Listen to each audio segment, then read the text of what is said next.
One sheikh said that it is shirk if someone refrains from sin for fear of people, because he will not do it for the sake of Allah, but for the people. And he says refraining from sins is a form of worship. That's why it is shirk. So, Sheikh, is it shirk?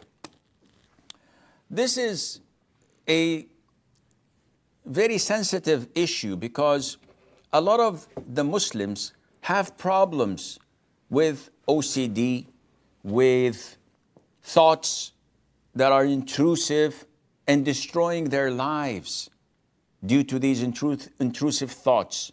So it causes hardship. It causes them confusion and anxiety.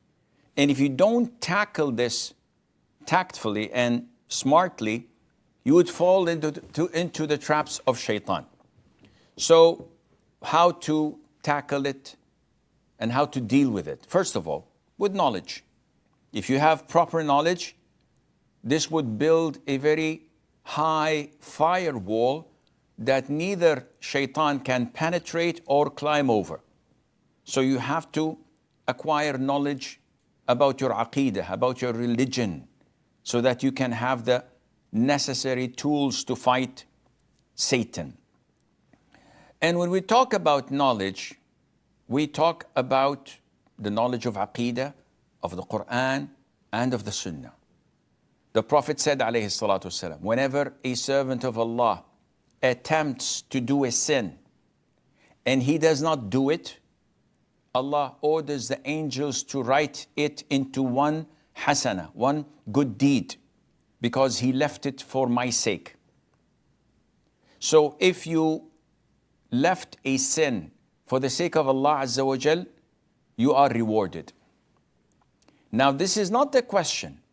The question is, a person left the sin for the fear of the people. And this is where it's a bit sensitive.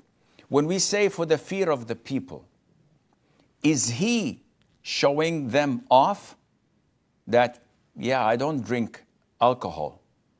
I'm a good Muslim. Where actually he would love to, but he wants to make an impression.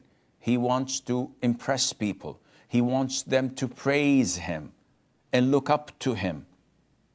So if this is the case, this is different than someone who doesn't drink publicly, not because he's seeking people's praise, rather he is bashful, he's shy, he doesn't want his reputation to be tarnished, or maybe for a more noble cause, because he is considered to be righteous in their eyes or practicing Muslim in their eyes, so he fears that the reputation of Islam would be tarnished because of that, so he refrains. These are two different scenarios. The first scenario, which is Saeed talking about, when someone leaves sins not for the fear of Allah, rather to gain praise from the people. So this becomes sinful, because doing things to impress people and for the sake of their praise, such as a person who fixes the way he prays and prolongs it just because his boss is watching. What is your intention, akhi? Nothing. It's time for the increment in the yearly bonus. So this is why I'm doing this. Oh, this is totally prohibited. This is showing off. This is Riya. And he's sinful for that. It's a major sin. Why are you prolonging your prayer? Simply because I love to pray long and I love to please Allah, whether people are watching or not. This is not sinful. You're rewarded for that. So the intention is extremely important.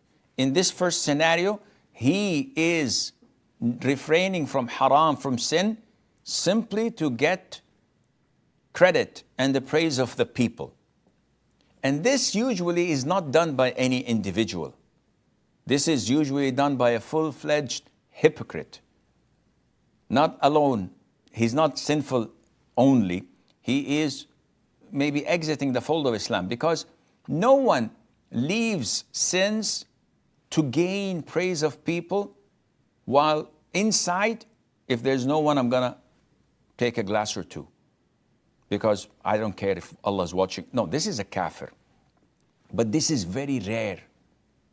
The second scenario, when you leave it because you're bashful, you're shy of the people, this is not something to be ashamed of, in the sense that you're leaving sins because you're afraid that your reputation will be tarnished, or that someone would tarnish the reputation of Islam. This is something that you may be rewarded for. Now, having said that, remember, a lot of the people may leave sins not for the sake of Allah alone, but rather for the fear of the prescribed punishment. He doesn't fornicate, he doesn't want to be flogged. He doesn't drink intoxicants, he doesn't want to be flogged. He doesn't slander or do anything that is a major sin that has a prescribed punishment. He is afraid of the punishment or of the jail time, not because he's afraid of Allah. Would we say that this is shirk? No, this is not shirk. And is he sinful for that? No, he's not sinful for that, because he didn't do it for the sake of Allah, but he's not rewarded, like in the very beginning hadith which I have mentioned. So I hope this answers your question, Sayyid.